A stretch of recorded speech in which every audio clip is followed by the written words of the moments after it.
Hey, what's going on YouTube? This is Matthew with Printing Workshop. Today I'm going to show you how to change out the waste container on a Xerox PrimeLink C9065.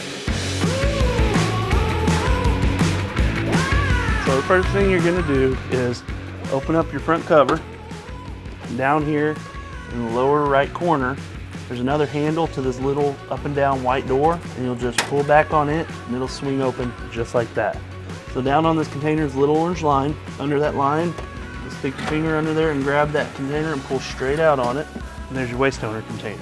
Now yours is gonna be full of black powder. It's not gonna be this clean. So as always with any waste containers, be real careful, real deliberate in your movements so you don't get toner spilled all over the place.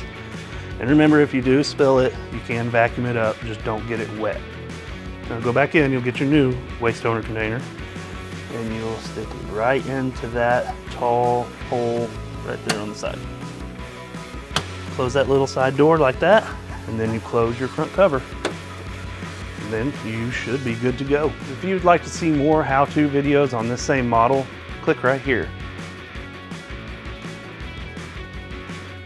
Hey everybody, if you would like to see more how-to videos on other models in the Xerox lineup, make sure and like and subscribe.